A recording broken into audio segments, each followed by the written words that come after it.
Cette première équipe, IG Green, nous vient de Louvain-la-Neuve. Si vous possédez une bibliothèque et un jardin à Die-Cicéron, vous avez tout ce qu'il faut. Ces deux-là ont donc tout ce qu'il faut. Merci d'applaudir Max Houry et Xavier Grandjean.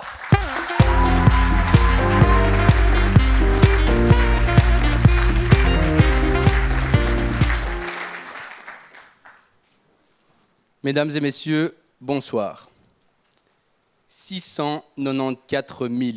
694 000, c'est le nombre de personnes qui décèdent chaque année des suites du cancer colorectal. 1 300 000, c'est l'équivalent pour la tuberculose. Et enfin, le sida fait quelques 1 600 000 victimes chaque année. Malgré l'efficacité des thérapies qui ont été développées lors de ces dernières années, la phase critique déterminante de la viabilité du patient réside dans le diagnostic. Alors, selon l'OMS, 25 à 35% de ces personnes pourraient être sauvées grâce à un diagnostic précoce. Alors, si nous vous parlons aujourd'hui de ces 3 pathologies en particulier, c'est parce qu'elles ont pour caractéristique commune d'être diagnostiquées selon la méthode de l'immunodiagnostic in vitro, méthode sur laquelle nous reviendrons dans quelques instants. Mais maintenant, imaginez-vous un instant que le tabac puisse contribuer au diagnostic de ces pathologies. Mesdames et messieurs, ne l'imaginez plus, IG Green l'a fait. Pour répondre à ce challenge, notre équipe interdisciplinaire composée tout d'abord de Bertrand, docteur en sciences agronomiques et ingénierie biologique. C'est lui qui est à la tête du projet. Ensuite, nous avons Cécile, étudiante en droit. Tous les deux sont parmi vous dans la salle. À ma droite, je vous présente Max, étudiant en biochimie, biologie moléculaire et cellulaire. Et enfin moi-même, Xavier, étudiant en gestion.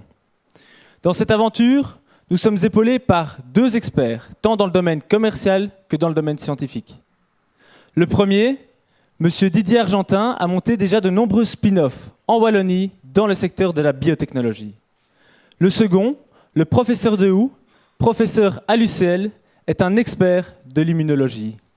Grâce à leurs compétences et à leur savoir, ils nous permettent d'augmenter notre crédibilité, mais également d'élargir notre réseau.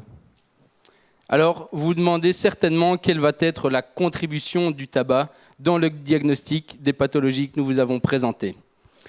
Pour répondre à cette question, laissez-moi tout d'abord vous présenter le principe de fonctionnement des tests immunodiagnostiques in vitro. Il est assez simple. Une protéine de détection, plus couramment appelée anticorps, est disposée sur un support et va reconnaître spécifiquement une cible particulière d'une pathologie. Alors c'est typiquement le cas qui illustre le principe de fonctionnement des tests de grossesse, bien que la grossesse ne soit pas encore considérée comme une pathologie. Mais rassurez-vous, nous ne sommes pas ici pour vous vendre des tests de grossesse, mais nous nous intéressons plus particulièrement à la production de ces anticorps. Grâce à notre technologie innovante, basée sur l'utilisation nouvelle de cellules végétales, nous serons en mesure de pouvoir produire ces anticorps de manière à répondre à une réelle demande que nous avons pu identifier grâce à la réalisation d'une étude de marché. Alors, l'opportunité que nous avons décelée résulte de problèmes inhérents au système de production actuel, qui se fait en cellules animales, à savoir une diminution des rendements de production, et ce dans 10% des cas. L'impossibilité de pouvoir moduler l'anticorps selon le test qui est réalisé, et donc l'impossibilité de pouvoir en augmenter ses performances. Ensuite, la présence de virus d'origine animale, et enfin et surtout un coût de production très élevé. Tout ce à quoi IG Green est en mesure de pouvoir répondre. De plus, notre technologie permet de contribuer à la diminution du sacrifice animal qui est indispensable à la production d'anticorps selon la méthode actuelle. Alors concrètement, IG Green est une plateforme de production d'anticorps diagnostiques basée sur l'utilisation de cellules végétales, qui s'adresse aux entreprises présentant des déficiences en termes de rendement et ou désireuses d'améliorer la qualité fonctionnelle de leurs produits. Ces entreprises sont actives sur le marché de l'immunodiagnostic in vitro, marché qui, en Europe, génère quelque 1,56 milliard d'euros chaque année, avec une part de 72 millions rien que pour la Belgique. Ce qui nous a amené à déterminer les parts belges accessibles à notre projet. Et pour ce faire, nous sommes basés sur des hypothèses que nous avons pu valider lors de notre étude de marché. Et ce qui nous donne un chiffre, mesdames et messieurs, de 5,4 millions d'euros. Et ce qui suggère que notre pays constitue la plateforme idéale de lancement de notre projet. Alors, actuellement, il y a un réel besoin de trouver une alternative au système de production d'anticorps en cellules animales. Plusieurs entreprises se sont déjà tournées vers cette question et développent actuellement des méthodes qui permettent de trouver une solution aux problèmes actuels, mais des méthodes qui sont différentes de la nôtre, bien évidemment. Cela suggère qu'il y a un réel intérêt. Alors, la politique d'IG Green n'est pas uniquement de prendre le train qui est en marche, mais bien d'en devenir la locomotive de tête.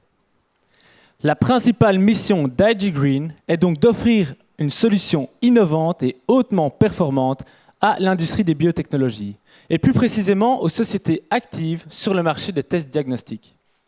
Dans quelques années, nous voulons devenir l'offre de référence sur ce marché, et ce grâce à notre technologie qui est la production d'anticorps à base de cellules végétales. Derrière moi, vous pouvez voir la filière industrielle actuelle. Nous avons les créateurs d'anticorps, les producteurs, les distributeurs et enfin l'utilisateur final.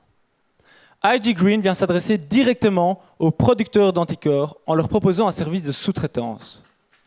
Afin de s'introduire sur le marché, nous avons opté pour une stratégie de différenciation avec surpris. En effet, nous solutionnons un problème existant.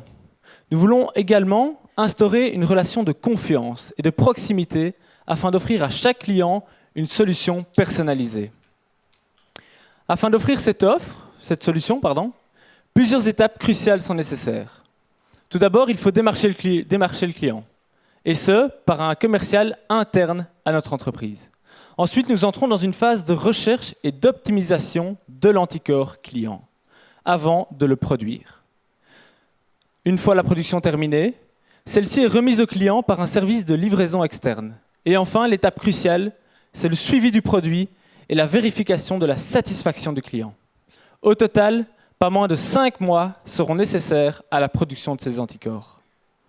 Alors, rapidement, IG Green va tenter d'augmenter ses marges bénéficiaires. Pour ce faire, on va réaliser une intégration verticale de manière à non pas nous adresser aux producteurs d'anticorps, mais directement de nous adresser aux utilisateurs finaux et ainsi de court-circuiter la chaîne. IG Green, c'est également de nombreuses perspectives d'avenir. À moyen terme, nous envisageons de nous insérer sur le marché des anticorps diagnostiques utilisés dans la recherche et le développement, marché qui en Europe génère quelques 209 millions d'euros annuellement. Mais IG Green a un projet, un objectif encore plus ambitieux, encore plus audacieux, nous introduire sur le marché du diagnostic en thérapie. Ce marché est en pleine croissance et génère quelques 70 milliards d'euros annuellement. Concrètement, quelle est la rentabilité de notre projet ? Tout d'abord, nous avons évalué notre chiffre d'affaires sur base des hypothèses validées dans notre étude de marché. De ce chiffre d'affaires, nous avons déduit les coûts directs de fabrication pour obtenir notre marge brute, ici en rouge. Ensuite, nous l'avons comparé avec nos coûts fixes pour obtenir notre résultat net. Comme vous pouvez le voir, IG Green devient rentable lors de la 3e année, et ce, dû au temps d'insertion de notre technologie sur le marché. Bien que ces résultats paraissent peu attirants, sachez, mesdames et messieurs, qu'à l'horizon 2025, IG Green sera en mesure de générer un chiffre d'affaires de l'ordre des 10 millions d'euros, et ce, grâce à l'introduction de notre technologie sur le marché européen. Pour ce faire, nous avons un besoin de financement de l'ordre de 500 000 euros, et ce, pour couvrir nos pertes antérieures, mais également pour réaliser d'importants investissements. À l'heure actuelle, notre projet est en phase de validation, et ce, par la production d'anticorps pour de potentiels clients. La prochaine étape consiste à valider à échelle industrielle. Pour ce faire, on est déjà en relation avec différentes sociétés spécialisées dans le domaine. L'homme a considérablement changé son mode de vie par l'innovation dans les transports, l'aéronautique, l'agriculture ou encore les énergies. IG Green, quant à lui, révolutionne le développement du diagnostic. Merci.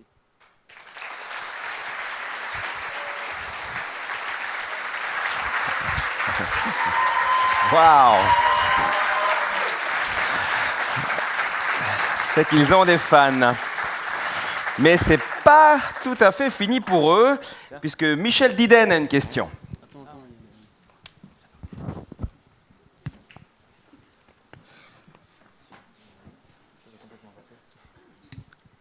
Actuellement, les anticorps sont produits via des cellules animales, ce qui génère une instabilité dans les rendements de production, un coût élevé et des risques sanitaires liés à la présence de virus d'origine animale. En quoi votre procédé n'utilise aucune substance d'origine animale, ce qui le rend éthique? En réalité, nous produisons nos anticorps dans des cellules végétales et donc nous n'utilisons aucune substance d'origine animale, ce qui est le cas pour le système actuel où les cellules animales ont besoin d'un environnement très particulier. Cet environnement est le plus proche de celui qui constitue notre physiologie interne. Pour les plantes, c'est totalement différent. Le milieu est très simple, peu coûteux. Il suffit d'un peu de sucre et quelques minéraux et nous savons faire pousser nos cellules de cette manière, dans le noir et à 25 degrés. Contrairement aux cellules animales qui nécessitent une température de 37 degrés et qui doivent pousser avec de la lumière. Merci. C'est une réponse d'expert. Et maintenant, la parole est à Philippe Hugon. J'ai trouvé vraiment votre projet passionnant. Une question qui venait notamment de votre analyse SWOT. Dans quelle mesure les technologies alternatives peuvent pour vous être une menace à court terme? Par exemple, le prélèvement des anticorps sur les patients eux-mêmes pour leur usage propre. Donc, ici, vous parlez, si je ne m'abuse, du thérapeutique. Donc, oui. Dans un premier temps, nous ne visons pas ce marché. C'est un marché qu'on vise à plus long terme. Et donc, on va essentiellement se baser d'abord sur la production d'anticorps diagnostiques qui permettront de dépister les maladies qu'on vous a présentées. Maintenant, il y a plusieurs projets qui sont en cours et qui essaient de trouver des méthodes de production alternatives aux méthodes actuelles et qui constituent bien évidemment un danger pour notre produit. Bien que nous soyons presque en phase de commercialisation, ce qui nous donnera un avantage concurrentiel et l'avantage du premier entrant, bien évidemment. Et pourquoi vous mentionniez pas de brevet à sortir? Oui, à court terme ou de manière générale? La question est actuellement à l'étude. Donc on réalise une étude de brevetabilité et c'est quelque chose qui est en cours et qui devrait arriver à terme incessamment sous peu. Merci, messieurs. Merci à vous. Encore des applaudissements pour IG Green.